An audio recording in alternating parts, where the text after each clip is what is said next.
Welcome back to No Way Nichols, people. Hold on, let me adjust this jump real fast. 1 second.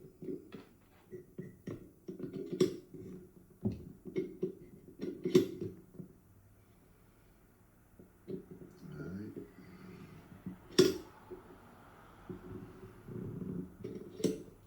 All right.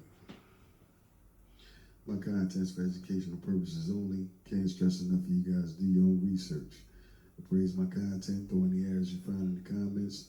None of us have been alive long enough to know all that transpired in the past, and none of us can live long enough to know all there is to learn. Hey, tonight's topic is an introduction to the law merchant. Let me give you a little preface real fast before I get into it. I just shared a post on my face page, even though I'm restricted. So that way, whenever the restriction is up, all the things that I've been coming across that I know are pertinent and that our people need to know about, the people in general, not just our people, but, you know, y'all know how I get down. It's dealing with Dr. Umar was talking about why is China taking over Africa, and he said there were 4 reasons. The third reason was about the loans that they were giving certain countries over there.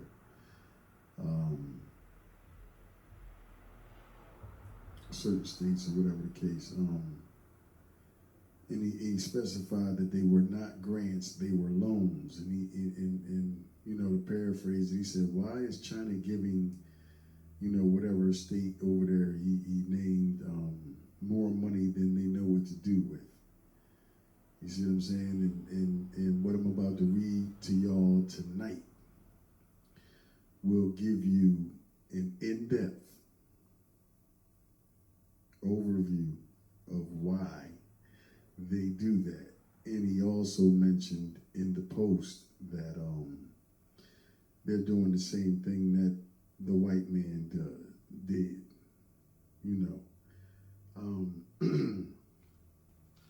So, without further ado,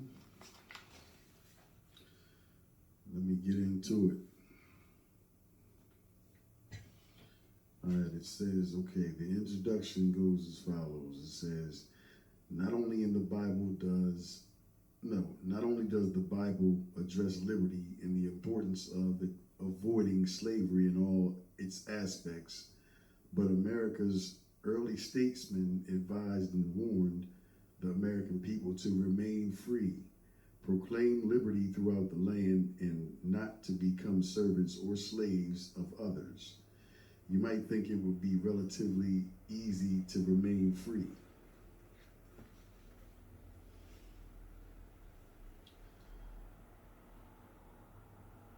Out of the yoke of bondage.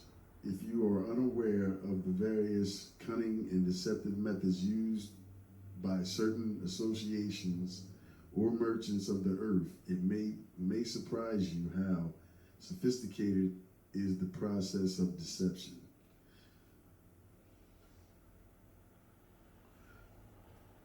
Okay.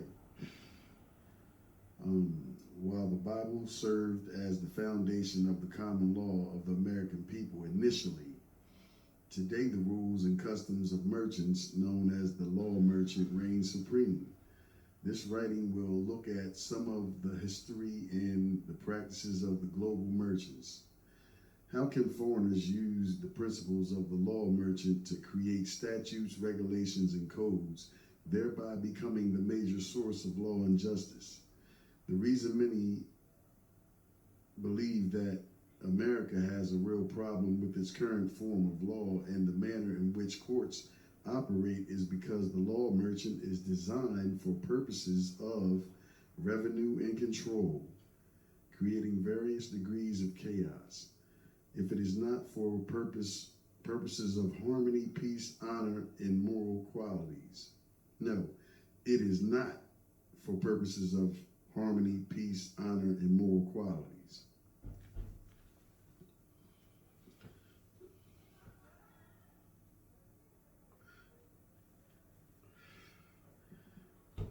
Goes on to read, if one wanted to recap the fruit, no, if one wanted to reap the fruits of the energy of a people or obtain legal or equitable title to other natural resources within a country, how would one go about implementing such a plan? If you can get a security interest, which could lead to a valid title on the nations of the world, you could in effect control national governments, their citizens, and their property, as well as other national assets or resources. All right, time out. Anybody that watches my channel, you know I always reference for you guys to learn what words mean. Learn the phrases that you hear me utter in the many videos that I post. It's a big one that I just said, and I don't know if y'all were paying attention, but I'm gonna repeat that paragraph, and I'm going to enunciate the phrase that I want you guys, anybody that feels as though this information is important, by the end of the video, go back, get the phrase, and look it up.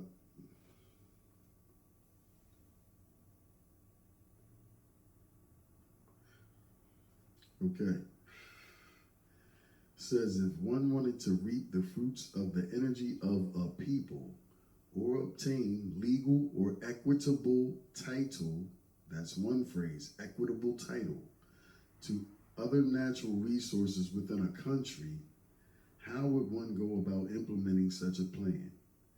If you can get a security interest,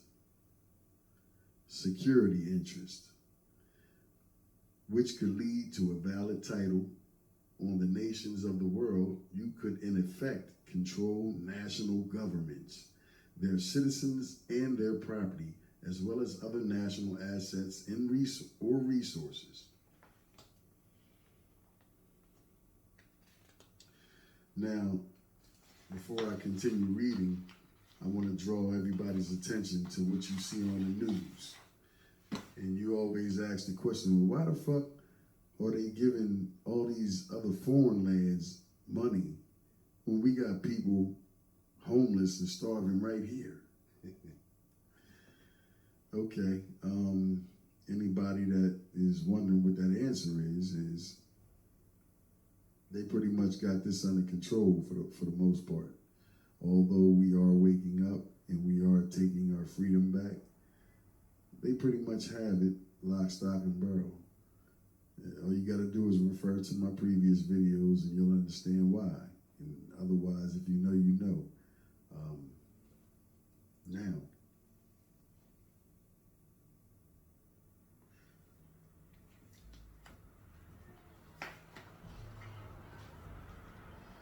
goes on to read, if you choose some valuable resources that you would like to own or control within a popular country, rather than military conquest, you can make a loan to the land of state for a project that would be deemed beneficial to the people. Constructing oil wells, building a dam for the production of electricity, a canal, or other similar projects would suffice. Excuse me.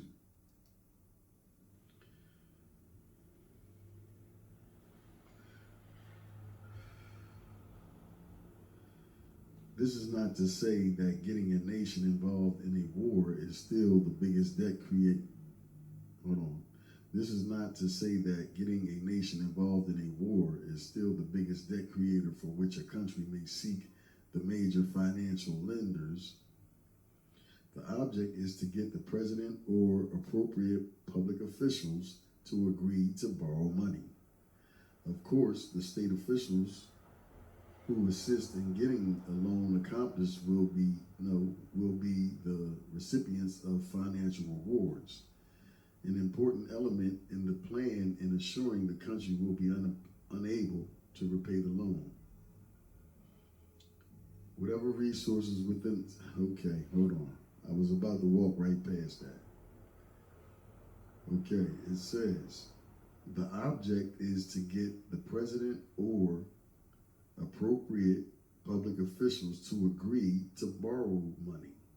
Of course, those state officials who assist in getting a loan accomplished will be the recipients of financial reward, i.e., the sellouts, the Sambos, the ones that understand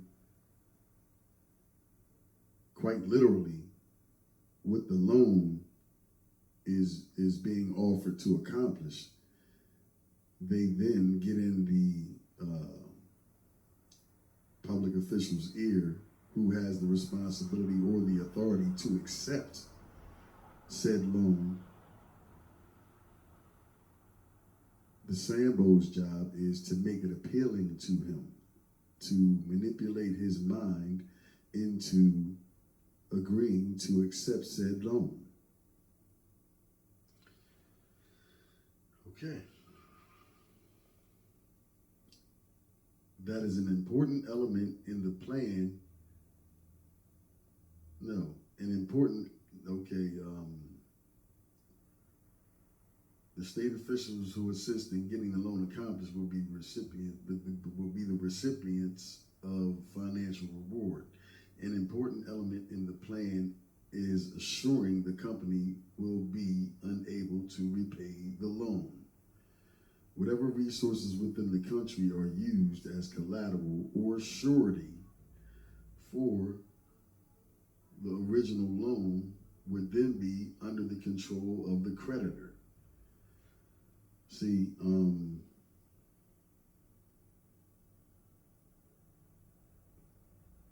there are levels to this. Every individual soul can change his status from being a debtor and then become the creditor over the Sestacoit Trust. That is the minor level. But on the international level, this is how that same game gets played. And, if you really don't understand the way the game of commerce is played, and you don't study and show oneself approved via the knowledge, then it's quite easily can one be duped, because you're not looking at what's actually happening, especially if you haven't done any studying or research. You're looking at, okay, this can do a lot for my people. You may even believe or feel as though that you can repay the loan. But the minute that it's known that you can't, here they come. They now have a security interest based upon the way commerce is transacted and the rules under the UCC, how they apply. This is why I always stress doing your research. Because all of that stuff I just said, as far as getting a security interest, you can do all those things on the minor level. As far as individuals, having a superior lien and security interest in the trust that was created by the government with the same name or the all capital letters representation of your name, etc. Okay. The creditor would acquire a security interest in a few and possibly all of the revenue producing resources, as well as other things of value within the control of the debtor nation government.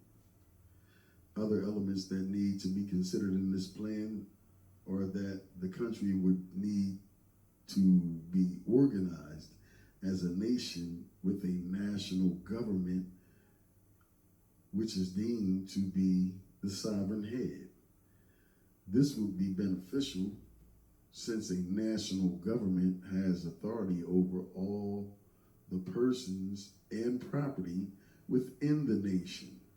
I'm going to read that again. Okay, other elements that need to be considered in this plan are that the country would need to be organized as a nation within a national government, which is deemed to be the sovereign head. This would be beneficial since a national government has authority over all the persons and property within the nation.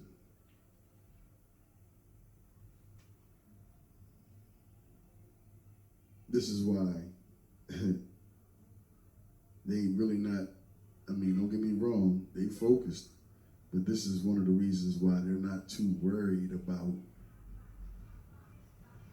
what's going on here in the States, because they pretty much have it lock, stock, and barrel, like I said. Also, the subjects or citizens, subjects and citizens are interchangeable, i.e. synonymous. Also, the subjects or citizens of a national government could be considered taxpayers, which represents another source of revenue for payment of the loan, and as collateral or surety in the event the national government defaults on its obligation. Just like other collateral, the creditor of the national government would have a security interest in the subjects or citizens of the national government. Upon default, either through bankruptcy, insolvency, or otherwise, the merchant lender or construction company could control legislation, executive and judicial or administrative acts or actions with respect to all persons and property of the debtor government, and continue to receive revenue from all sources with respect to such persons and property. In essence, the citizenry, i.e. subjects, and valuable resources of a nation could be under the control of merchants who hold a security interest or have obtained whatever rights and title the debtor government possessed. Maybe you think this is an unbelievable scenario. John Perkins is a man who worked for the major merchants of the earth. He wrote a book recently entitled Confessions of an Economic Hitman, wherein he describes his work as illustrated above in the scenario for getting a country into debt and controlling its resources, because it will be unable to repay the loan. If the country's president refuses the loan agreement, it is then necessary to replace the president or other person who becomes an obstacle to the fulfillment of the plan by whatever means necessary. You remember JFK? Okay. Yeah. All right. And they show you the same scenario in movies.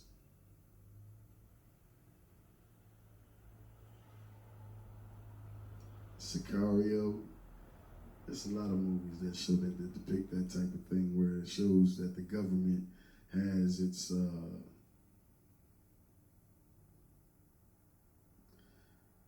what they refer to as a dark government, or off the books, and they have mercenaries that go and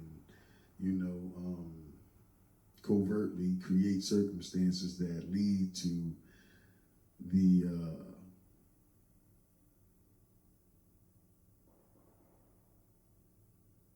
that didn't sound too good.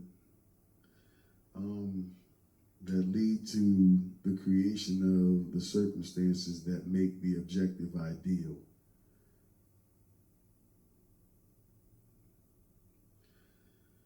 If you understand modern banking practices, fractional reserve banking, and paper currencies, let me say that again. This is what I was referring to a couple minutes ago. If you understand modern banking practices, we need to learn that, because all they taught us about was checks and money orders. It's a lot more to it than that.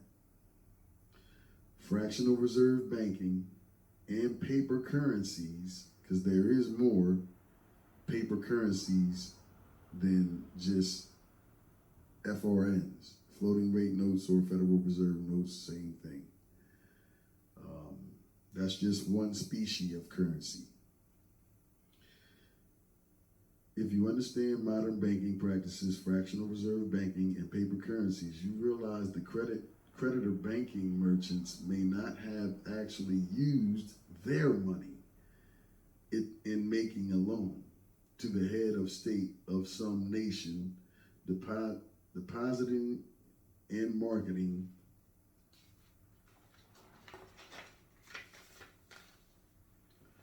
promissory. Hold on, make sure I didn't skip nothing before I continue reading.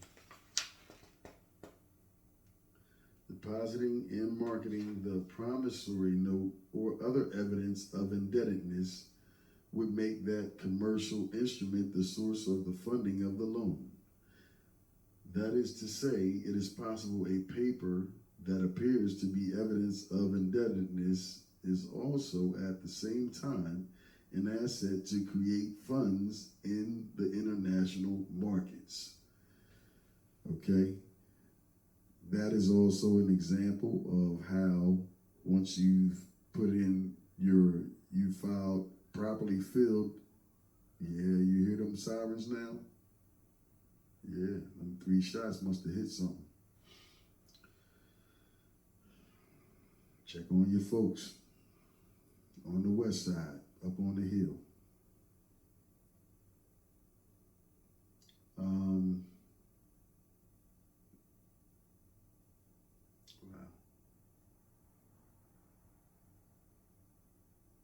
Okay, I gotta read that again.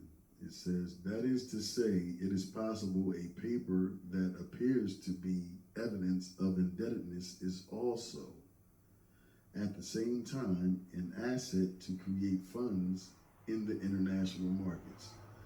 To summarize this scheme, one could say that after obtaining ownership, control, or a security interest in the resources of a nation, the merchant bankers or contractors could obtain a status or position superior to the debtor government of a nation. In this position, they control and regulate the activities within the nation, like a shadow government or invisible government. What did I just say? I can't make this shit up. All right, y'all.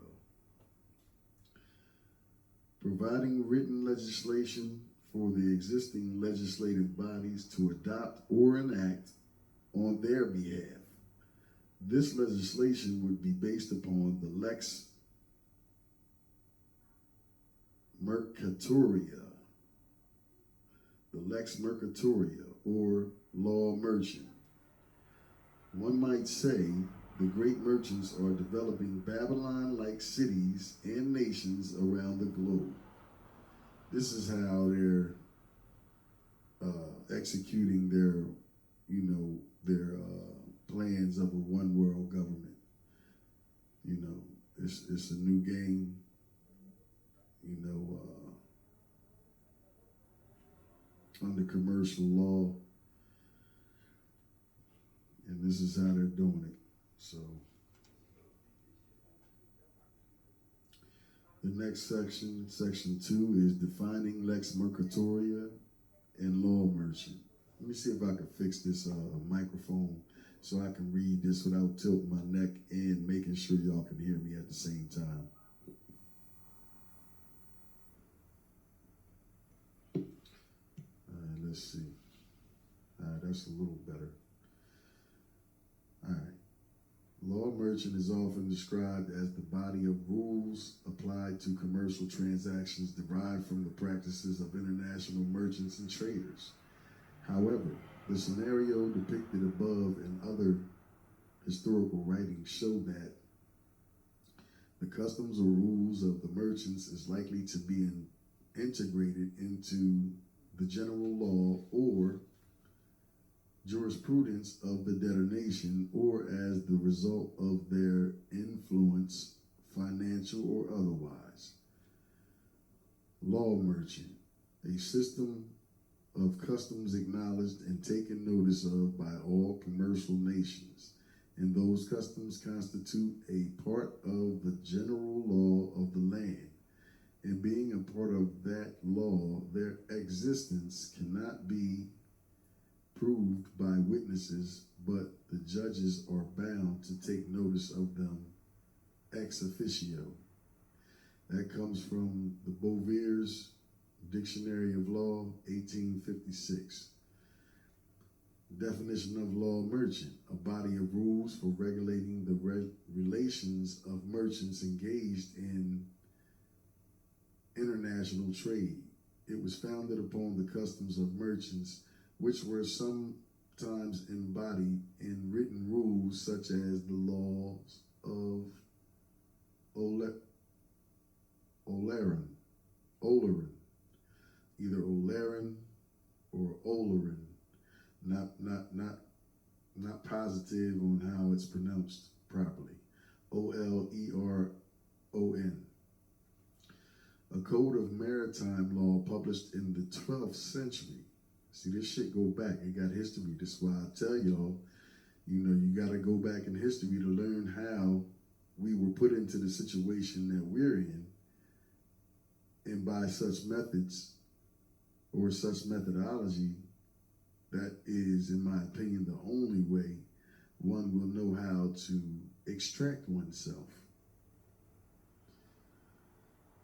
Goes on to read, law merchant originated in Western Europe during the Middle Ages and was subsequently recognized by the principal commercial nations. Although it was at first administered by separate tribunals in the principal trading cities, it eventually became part of the domestic law of the countries in which it flourished, including the United States. Law merchant was the basis of the modern system of admiralty law and the laws of negotiable paper and of sales. I'm going to read a part of that again. It says, law merchant was the basis of the modern system of admiralty law.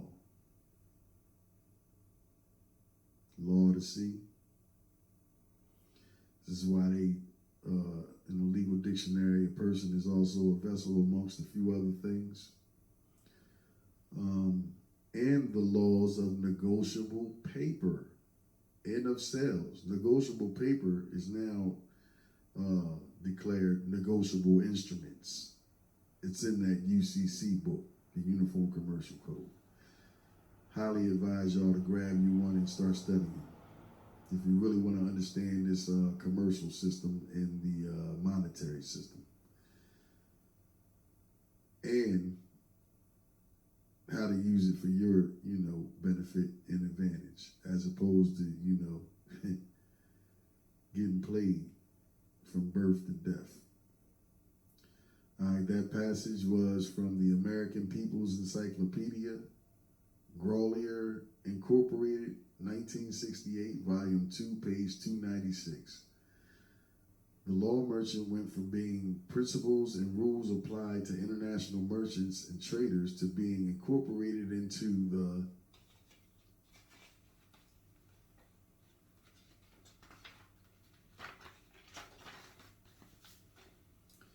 general laws of a country. Its effect, the law merchants being the great men of the earth, took control of admiralty law and the common law of England, which was then adopted into the laws of the states and the United States. Commercial law has a definition that reads as follows: the laws that govern business transactions, formal documents, and other evidences of regularized trade practices were known in Egypt and Babylonia. In many parts of the ancient world, foreign merchants, through treaty arrangements, or other agreements were allowed to regulate their affairs and adjudicate their own disputes without interference from local authorities. That is what common law is. It's similar.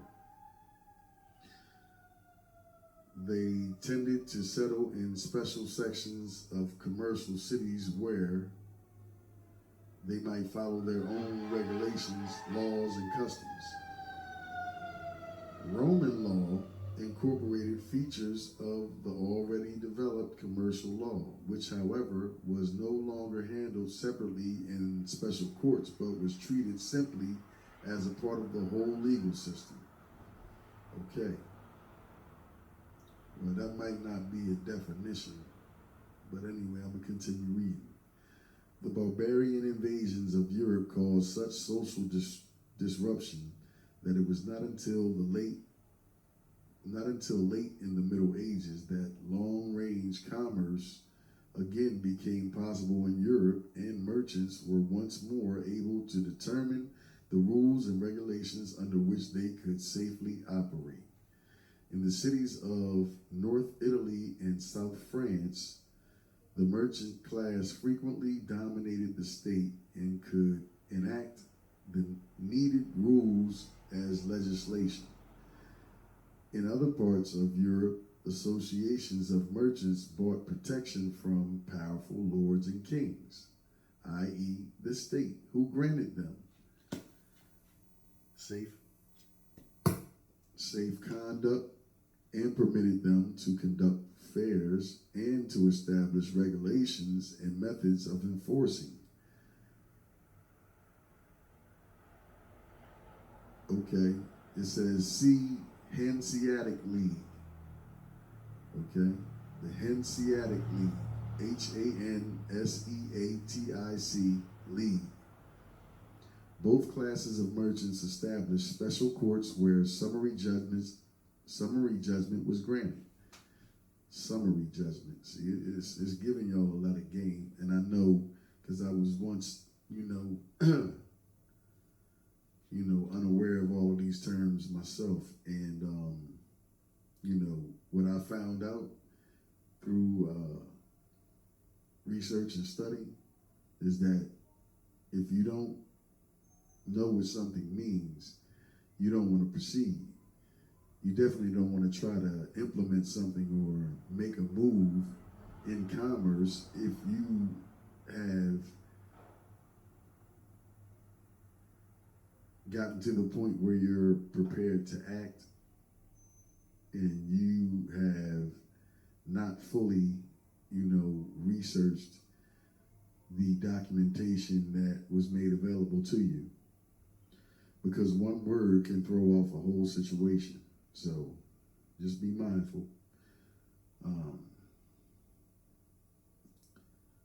Okay. Both classes of merchants established special courts where summary judgment was granted with little regard for the technicalities of procedure and doctrine in the regular courts, and without the necessity for lawyers. The term law merchant was applied to the substantive principles and eventually emerged from this quasi-judicial activity. That portion of information came from the Columbia Electronic Encyclopedia, 6th edition, copywritten in 2005 from the Columbia University Press. Excuse me, let me drink some water.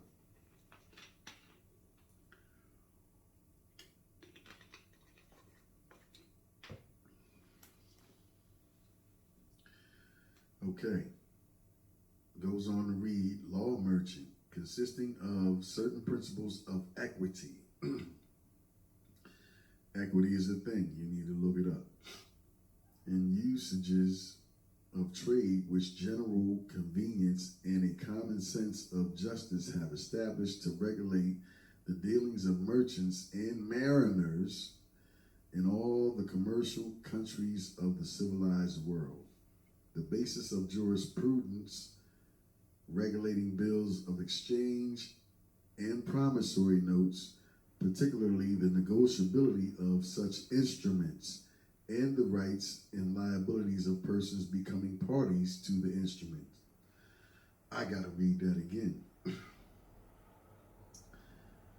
Law merchant, consisting of certain principles of equity and usages of trade which general convenience and a common sense of justice have established to regulate the dealings of merchants and mariners in all the commercial countries of the civilized world. The basis of the jurisprudence regulating bills of exchange. Promissory notes,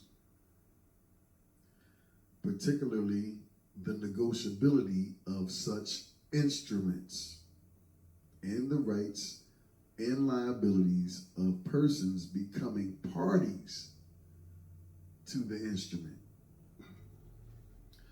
The lex mercatoria was not, like the common law, the custom of a place or territory. It was the recognized custom of merchants and traders.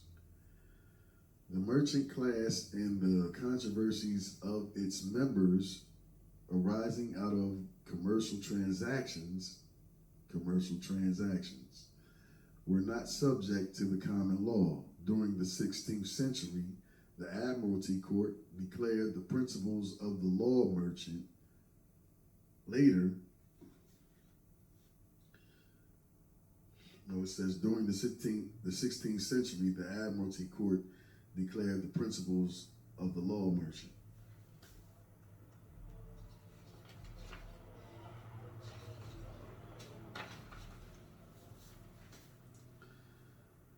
Later, the common law judges encroached upon the field of admiralty over commercial transactions. Thus, the law merchant gradually became a part of the legal system of England.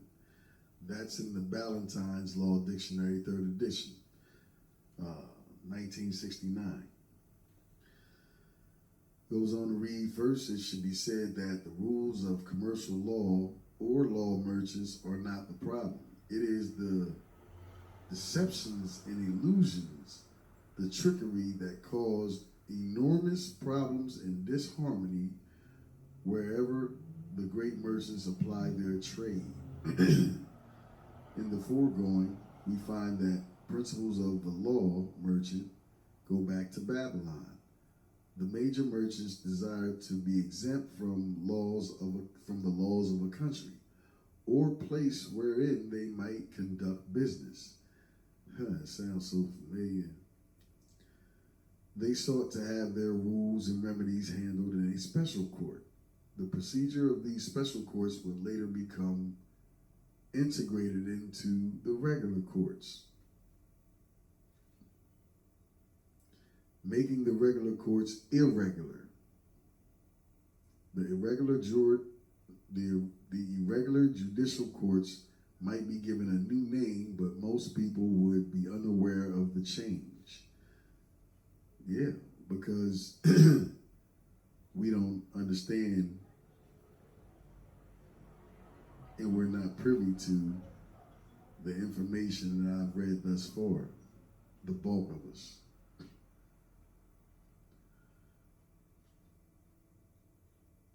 The merchants could establish their own rules and regulations, which eventually might become a part of the general laws of the country and be enacted by the legislature that would benefit the merchants.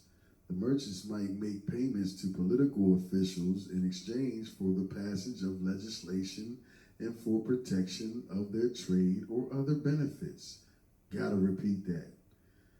The merchants might make payments to political officials in exchange for the passage of legislation and for protection of their trade or other benefits.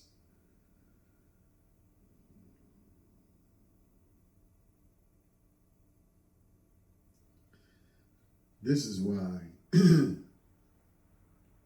my position is pretty much what it is. I mean, because for the love of money, people will steal from their brother. Yeah. and they doing it. People will rob their own mother. I'm trying to tell you. Do things, bad things with that. Man, listen. For that mean green. Y'all, boy, I'm trying to tell you. This is why I made that short, you know, for all my political enthusiasts. This is a short. It's crazy where I said, well, you know, if our vote matters and it counts and all that, well, who voted for them to be able to spray the chemtrails? Yeah. There's a lot of people, man, it just seems like they sleep on their feet, man. They, you know, all they doing is complaining, well, this ain't right, and you guys are corrupt, and you're doing this, and you're colluding, and why the fuck do y'all still support the system? I don't get it. But who am I? Okay.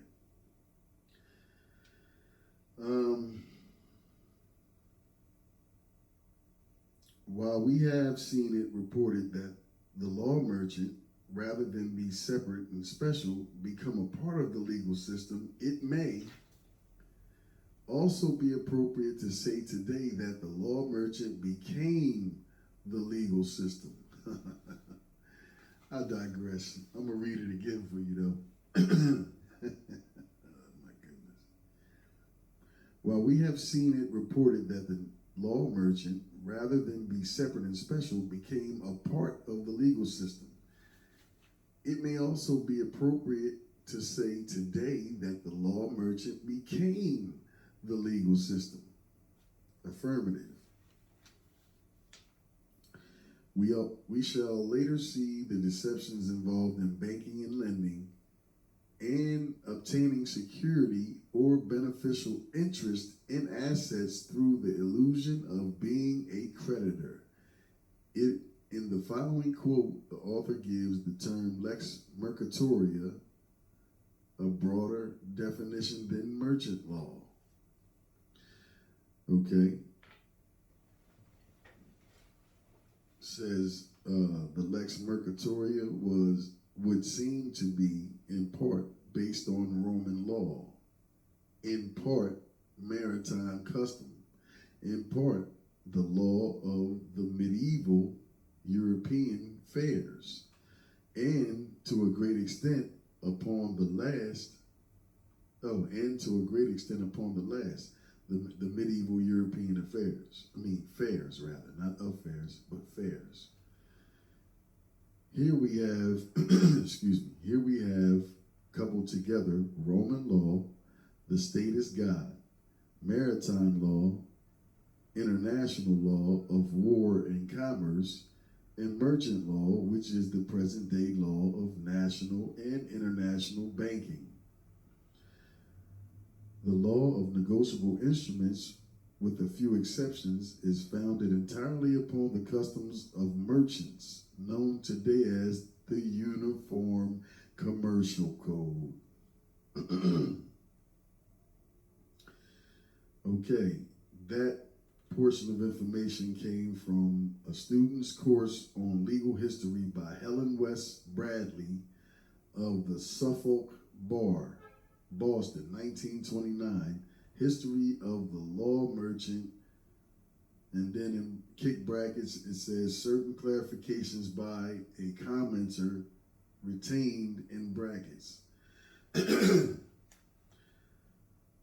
Goes on to read from Handbook of Roman Law by Max Radden, LLB, PhD, Professor of Law, University of California, West Publishing Company, 1927.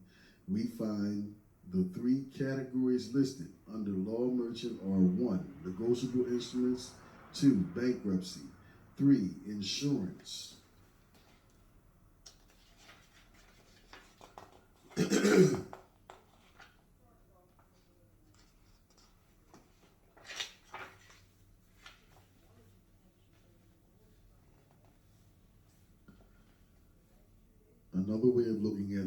those categories would be that the law merchant deals with creditors and debtors, with liability and security, or things of value that can be used as collateral by debtors for the security of a creditor, and with protection from financial loss. In the American People's Encyclopedia, Grolier Incorporated, 1968, we find commercial law embraces principal and agent, bills and notes, insurance carriers. No, let me read that the way it's written. All right. In the American People's Encyclopedia, Grolier Incorporated, 1968, we find commercial law embraces principal and agent, bills and notes, insurance, carriers, surety, and guarantor, Guaranty, and other titles. For origins of commercial law, see law merchant.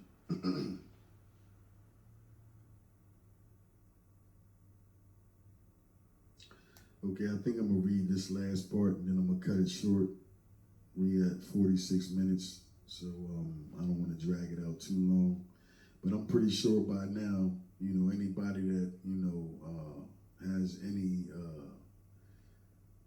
comprehensive skills, then they get the point.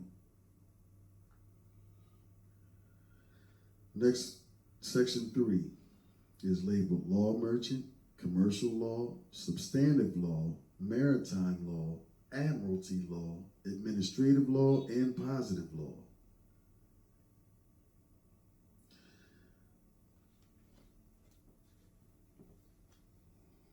The terms listed in the heading above have a common meaning, and these terms are often interchangeable with one another.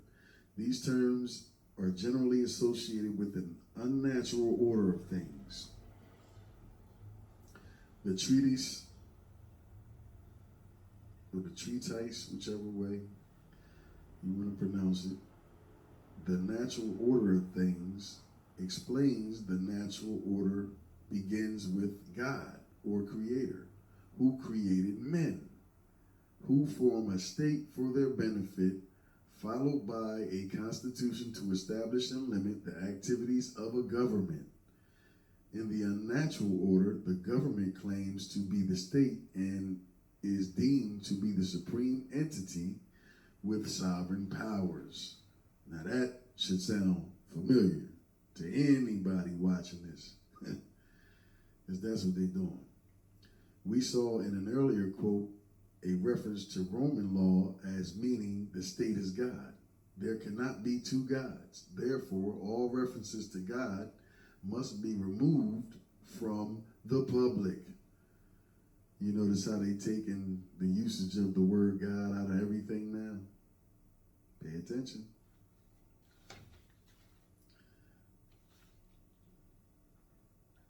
Therefore, it says, therefore all references to God must be removed from the public places.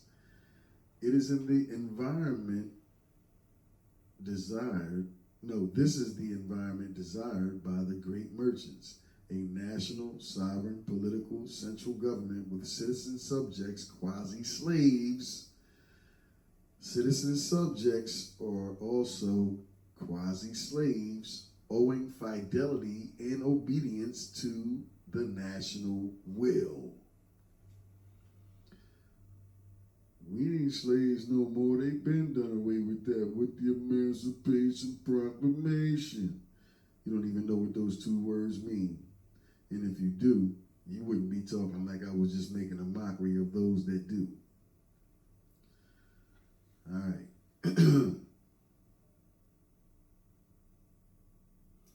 In the treatise, or the treatise, the negative side of positive law, we see Black's Law Dictionary, 4th edition, says positive law is enforced by a sovereign political authority. It is distinguished from the principles of morality and the so-called laws of honor. All laws that are authoritatively imposed may be described as positive law. From Black's Law Dictionary, 7th edition, we find positive law is a system of law promulgated and implemented within a particular political community by political superiors as distinct from moral law or law existing in an ideal community or in some non-political community.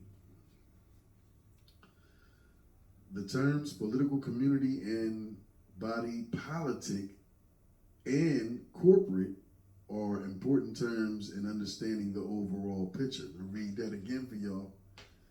The terms political community and body politic and corporate are important terms in understanding the overall picture of the unnatural order.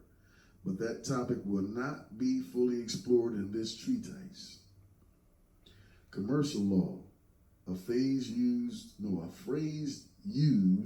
to designate the whole body of substantive jurisprudence, e.g., Uniform Commercial Code, Truth in Lending Act, applicable to the rights, intercourse, and relations of persons engaged in commerce, trade, or mercantile pursuits.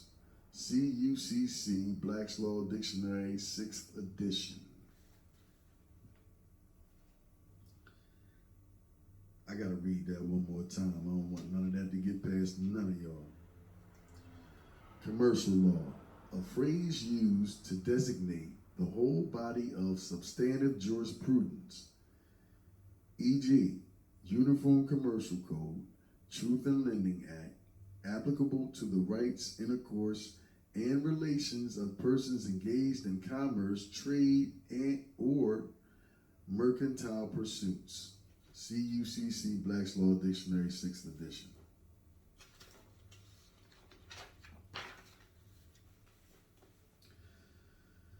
Law merchant, taken as meaning substantive law. And that is from the Aslanian versus Dastumian, okay, Aslanian versus Dastumian, 54 NE 845, and that is a case from 1899. Substantive law, the positive law of duties and rights. That is from Cochran's Law Lexicon, published in 1924. Goes on to read, related to the substantive social policy embodied in an act of positive law. That is from Bevins versus 6 unknown Fed narcotics agents, 403 U.S. 388, 404, and that case is from 1971. The current legal system, evolving from the Civil War era, is composed of substantive law and procedural law. Substantive law concerns duties, rights, and obligations and includes criminal law. Procedural law provides the methods used to enforce those substantive duties, rights, and obligations, including convicting a person of a crime. This is all under the commercial law or law merchant. We see how law merchant, commercial law, substantive law, and positive law are not only related to one another, but are practically synonymous terms. The one thing I am reminded of when seeing the term positive law is that it is said to be the only type of law that can support slavery. Positive law is a concept that someone or somebody has such a degree of power that he may act in a manner contrary to the laws of nature and nature's God. Positive law comes from a sovereign political power. I do not believe such a concept exists in law, but perhaps in a religious or spiritual connotation as to defy the word or will of God. The slavery is a relation founded in force, not in right, existing where it does by force of positive law, and not recognized as founded in natural right, is intimidated by the definition of slavery. No, is intimated. Pardon me. I'm gonna start that all over. That's what I do to my daughter when she mess up. I make her start the whole paragraph over. The slavery is a relation founded in force, not in right, existing where it does by force of positive law, and not recognized as founded in natural right, is intimated by the definition of slavery in the civil law. In the civil law. That is from Commonwealth versus Aves, 35 Massachusetts, 193,214-5. And that case is from 1836. That slavery is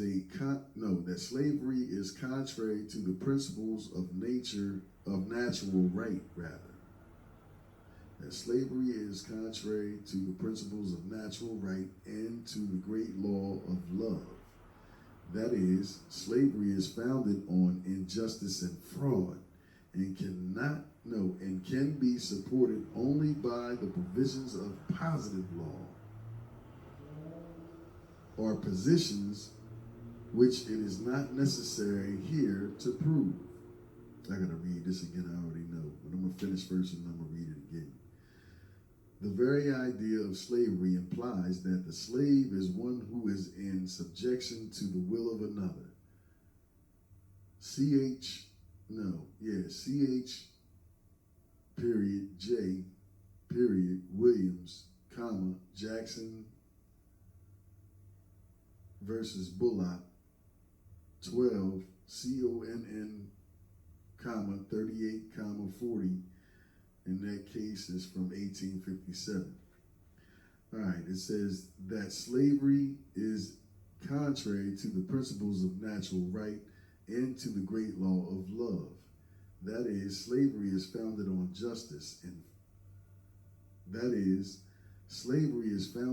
injustice and fraud, and can be supported only by the provisions of positive law, or positions which it is not necessary here to prove.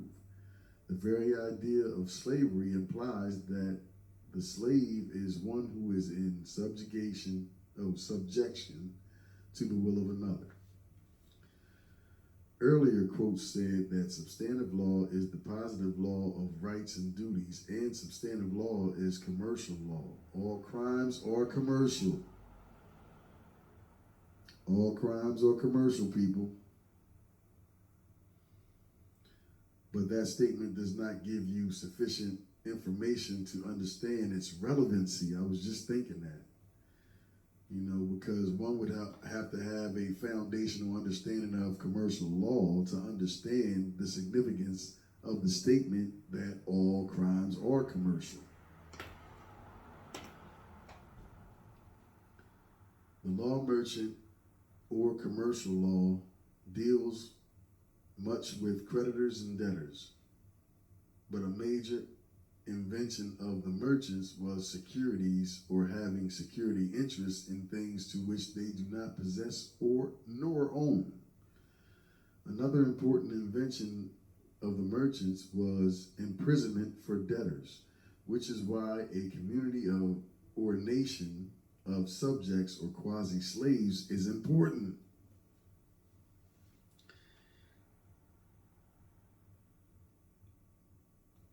I'm going to repeat that last portion. It says another important invention of the merchants was imprisonment for debtors, which is why a community or nation of subjects or quasi-slaves is important.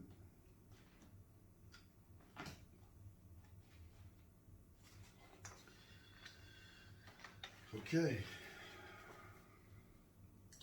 Rather than say all crimes are commercial, the picture would be more clear if we said all crimes pertain to slaves, If we understood that all crimes involve those who have a commercial obligation to another, and according to general law merchant theory, the property of a debtor and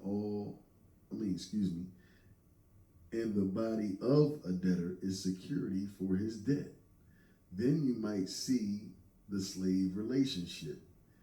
And you should also see how courts, or what we know as courts, are actually banks. Anytime you go into a court, you're doing business. You need to know that. And if you don't know that, you damn near already lost.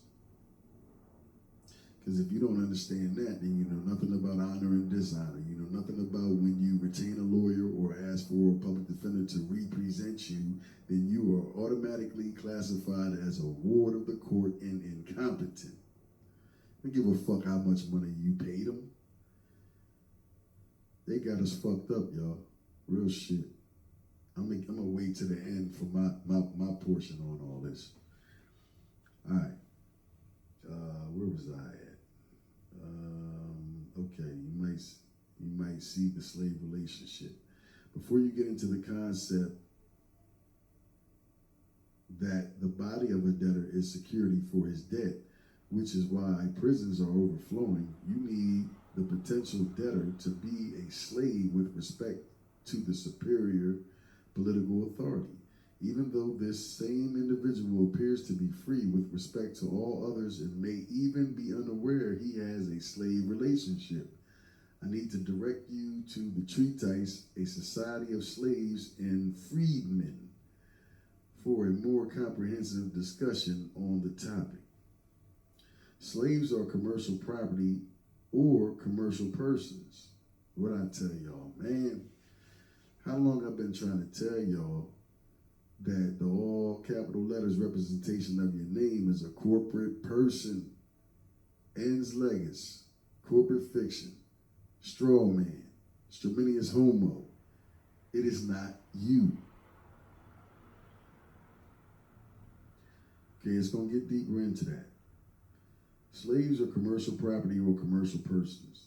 The law merchant is designed to operate in a society of quasi-slaves known as freedmen, or in the English feudal system known as villains. For the merchants to reap wealth from their securities, the national resources must be out in the marketplace, producing more and more wealth and applying for more loans. Okay? Gotta read that again. Okay. For the merchants to reap wealth from their securities, the national resources must be out in the marketplace, producing more and more wealth and applying for more loans. Revenue can then be extracted from fees, taxes, licenses, permits, registrations, inflation, recessions, monetary cycles, statute penalties, insurance, and bonds can be implemented to cover downtime. While the producers are incarcerated, the producers must be laden with payments on loans.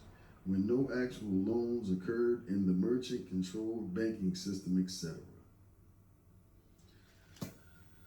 Oh, man. The principle... Hello? Okay. All right. The principles or rules of law merchant are generally known by the proceedings of medieval fairs conducted by the great merchants. And interestingly, these fairs in England were conducted in places where the inhabitants were villains. Villains owe obligations to a master in a slave relationship, but appear to be free to all others. I refer to villains as quasi-slaves, and quasi-slave is a term used in Black Law's 7th edition in defining emancipation.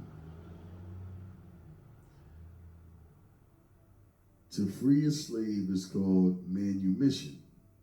The emancipation of a slave is merely a Okay, I just made a joke about the Emancipation Proclamation. Remember that? This is what it says. To free a slave is called manumission. The emancipation of a slave is merely a transfer, conveyance, or purchase. Emancipation of a slave is merely a transfer, conveyance, or purchase. The emancipated slave was designated as a United States citizen that was subject to the superior political power of the government of the United States and its national sovereign character. The emancipated slave just took on a new master. The United States citizen has the characteristics of a villain, i.e., a quasi-slave that appears to be free but is still a slave to that superior political authority, from which it receives substantive duties, rights, and obligations that are enforced according to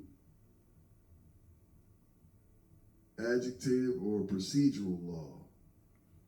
The quasi-slave is likewise subject to the political or social courts functioning under the so-called political branch of a national government. Congress called them freedmen, which is the same as villain or quasi-slave. A foundational element for the operation of the law merchant, substantive law, positive law, administrative law, etc., is slavery. But deception is important because the law must not appear to be based upon slavery.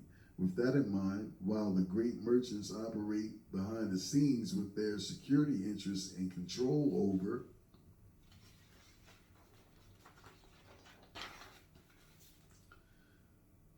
the national resources, it must appear that the ordinary de jure system of the country is continuing.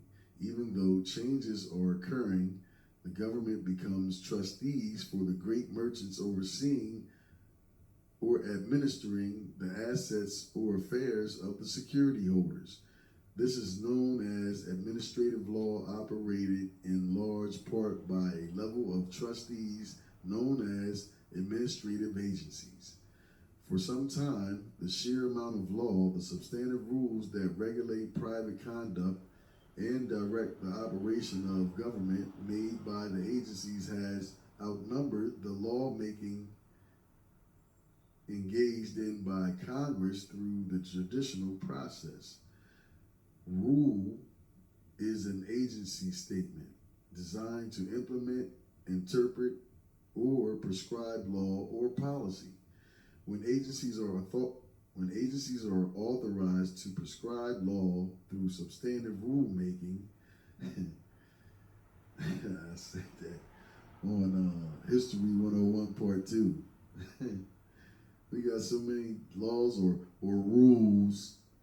Anybody that's seen that know what I'm talking about.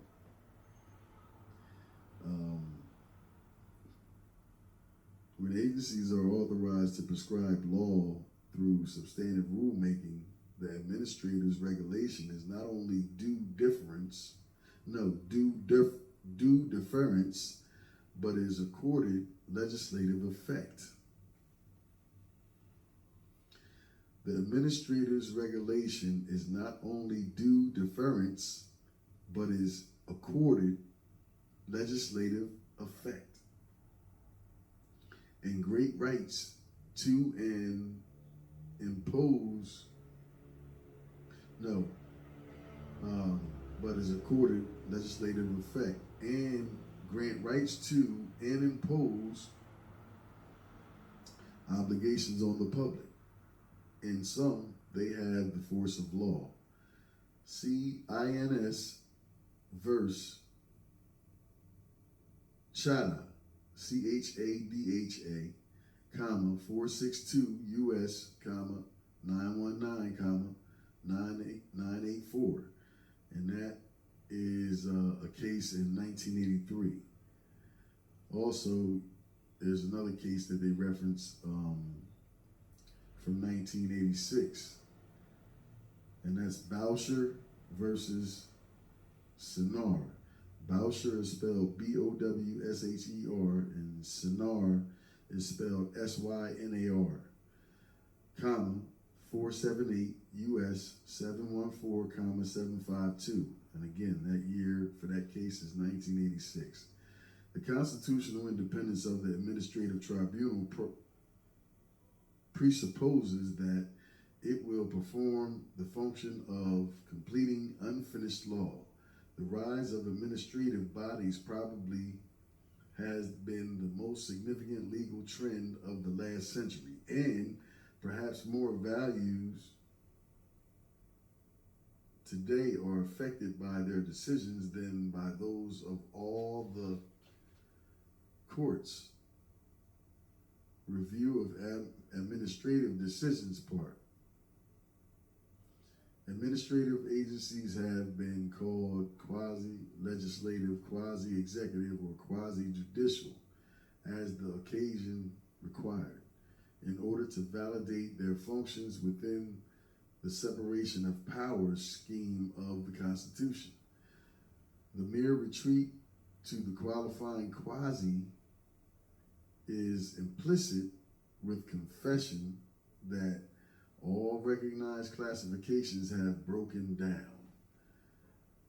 That is, that piece of information comes from Fed Trade COMM-N versus Ruberoid Company, 343 US, 470, 487, and that's a case from 1952.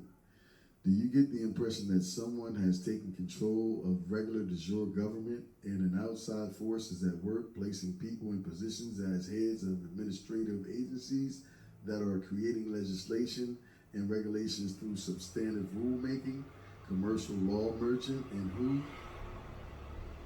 who granted rights to and impose obligations on the public? Also, the true constitutional judicial powers, the true constitutional judicial power courts have little to do in this system. They merely review substantive law or procedural law concerning these merchant administrative affairs on the rare occasion that the judicial power is actually used. The Administrative Procedure Act, 5 USC 551, and 4 in parentheses, provides that a rule is an agency statement designed to implement, interpret, or prescribe law or policy. I'm thinking more of the latter. When agencies are authorized to prescribe law through substantive rulemaking, the administrator's regulation is not only due deference, but is accorded legislative effect. And that comes from a case INS versus Chadha 462 US 919-984 in 1983, the one that was referenced on the last page. Okay. Got a page and a half and I'm done. Administrative law, the law governing the organization and operation of the executive branch of government, including independent agencies, and the regulations of the executive with the legislature, the judiciary, and the public. Administrative law includes the statutes endowing agencies with powers and establishing rules of substantive law relating to those powers. That's Black's Law Dictionary, 7th edition. The legislature could not, by adopting the Code of Criminal Procedure, change the substantive law of the state because no such authority was conferred by the Constitution. In the Radosta case, we pointed out the difference between substantive and procedural law and said that as relates to crime, substantive law is that which declares what acts or crimes and prescribes the punishment for committing them. Procedural law is that which provides or regulates the steps by which one who violates a criminal statute is punished. A statute relating to criminal procedure is a law. but not substantive law. The term law includes substantive law and adjective law. Adjective law is something I got to look into because when I read this document, this is the first I've ever heard of adjective law or the law of procedure. Substantive law, speaking broadly, is that which creates duties, rights, and obligations. It orders and permits and forbids and announces rewards and punishments. It, as relates to crimes and offensive, it declares what acts or crimes and prescribes the punishment for committing them. Adjective or procedural law is that which provides a method of enforcing and prescribing such duties, rights, and obligations as are created by substantive law. As relates to criminal prosecutions, procedural law includes within its meaning whatever is embraced by the three technical terms: pledging, evidence, and practice. That comes from State versus Elmore 155 SO period 896, 897-8. That's from 1934. In closing, in those words, do you see the statement as addressing free people, or do they sound like a system of commands and prohibitions for slaves? Do free people knowingly authorize a servant legislative body to adopt a code that will grant them their rights and create obligations? This is the law merchant and how the merchants control nations. Okay. That will basically conclude tonight's reading, but anybody who is still with me or still watching this video, then you see and understand its importance and why I chose to share this information.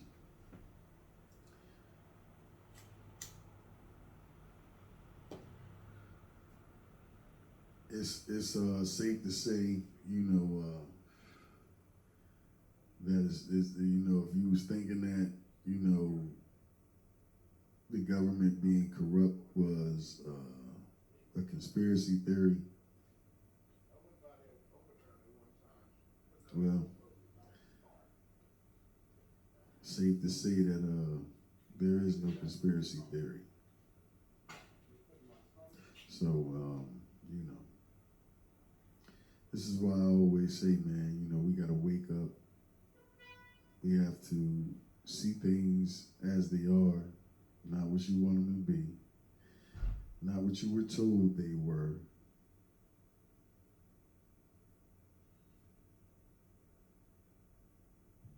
And the only way that you can see your way clear from any of the forementioned, because there are levels to it, is through knowledge, man. Because the old adage, my people are destroyed due to a lack of knowledge. And the other old adage is, knowledge makes one unfit to be a slave. We so worried about these tangible items and, things that really don't mean much in the larger scheme of things as far as what's actually taking place, on the world stage. As I told y'all in multiple videos, on the world stage, we the joke. We are the fucking joke. They look at us and laugh. And then on the flip side of that coin, this is why you see a whole bunch of us. Like I said in one of my previous videos, one of the recent videos, so many of us, would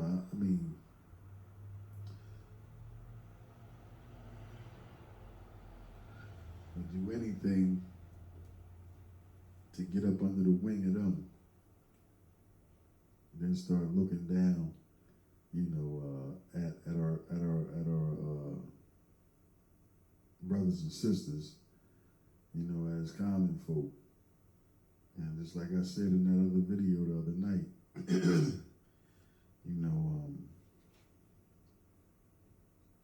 we got to stop being the pawns in their game, man, because, what we were taught was money all our life isn't money.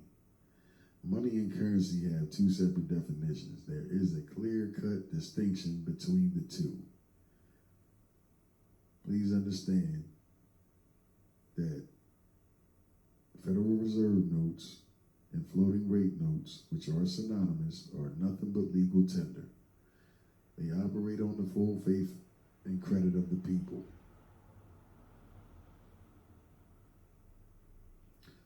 So we had an hour and 21 minutes, man. So as is always, man, it's my hope that somebody was able to derive benefit from the reading of tonight's video. And hopefully this message lands on, the right set of ears that also embodies the type of heart that is prerequisite to doing something about the circumstances that we under. Again, it only takes you to develop your mind with the knowledge and apply it how you see fit in a way that will benefit you and your family. So with that being stated, you guys be easy, stay safe and dangerous and necessary.